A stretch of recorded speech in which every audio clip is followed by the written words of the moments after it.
देखिए, कल वाली घटना को लेकर प्रकरण दर्ज कर लिया गया था हत्या की धाराओं में।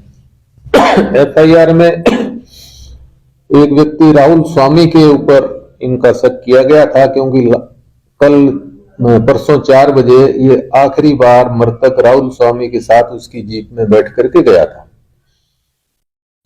प्रकरण दर्ज होने के बाद परिजनों ने ये मांग रखी कि जब तक मुलजिम गिरफ्तार नहीं होते हम सबको थाने के आगे ही रखे रहेंगे और पोस्टमार्टम नहीं कराएंगे।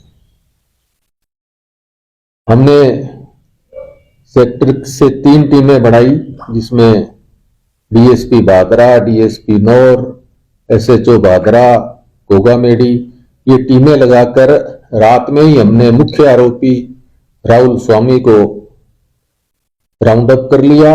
राहुल स्वामी से गहराई से पूछताछ की गई तो इस हत्या में उसके साथ उसके मामा का लड़का साहिल सन ऑफ ब्रिजलाल वो भी संलिप्त था। उसको भी देर रात्रि में राउंड अप कर लिया गया। अब तक की तफ्तीश में इन दोनों द्वारा हत्या करना कबूल किया गया है।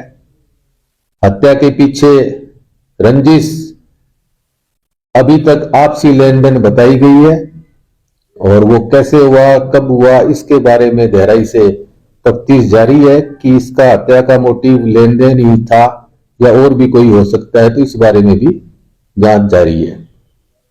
अब परिजनों से वार्ता होने के बाद उन्होंने 4-5 मुद्दे रखे थे जिन पे सहमति होगी, जिसमें मुख्य रूप से किसमें जो भी अभियुक्त हैं उनका पता लगाया जाए, हत्या का कारण स्पष्ट किया जाए, अगर इसको कोई नशीला पदार्थ दिया गया है मृतक को उसकी एफएसएल से जांच कराई जाए और मजबूत साक्ष्य जुटाकर सजा दिलाई जाए, और प्रकरण का अनुसंधान डीएसपी बाबरा के सुपरविजन में कराया जाए।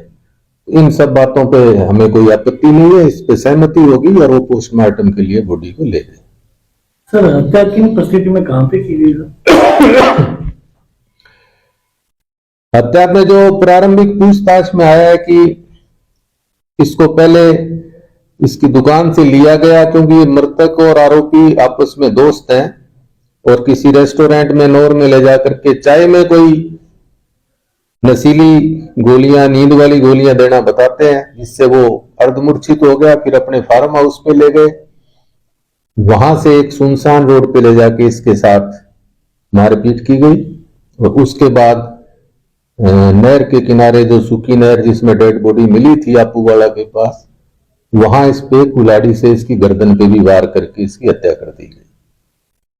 आरोपी अभी तक पुलिस प्रशासन की नजर में ये 2 ही हैं या इनकी पूछताछ? अभी तक की तफ्तीश में 2 नाम सामने आए हैं, उनसे जो है पूछताछ की जा रही है। अगर कोई और भी होगा तो साक्ष्य जुटाकर कार्रवाई करेंगे। थाने के समक्ष जो धरना चल रहा था उसको लेकर 5 सदस्यीय व्यक्तियों ने जो वार्ता करी एडिशनल एसपी सुरेश जी जांगीर से, उसमें मुख्य रूप से तो कत्ल करने वाले कितने व्यक्ति हैं वो स्पष्ट किया जाए, मोटिव ऑफ मर्डर क्या है वो, और निष्पक्ष रूप से बोर्ड द्वारा पोस्टमार्टम हो और डीएसपी भादरा नरेंद्र जी पूनिया के सुपरविजन में हो, और किसी प्रकार से कोई कागजों में सबूत में लापरवाही ना करते हुए जिन लोगों ने ये जघन्य अपराध किया है उनको पुलिस प्रशासन कतई भी ढिलाई की नजर से ना देखते हुए उनको अपराधी मानते हुए सख्त से सख्त कार्रवाई कागजों द्वारा भी और अपने द्वारा भी करे और इस पीड़ित परिवार को न्याय दिलाए। ऐसी वार्ता जो 5 सदस्यीय कमेटी बनी थी, इसमें गांव के सरपंच भी है, मैं भी था, 3 अन्य थे, एक परिवार का भी था,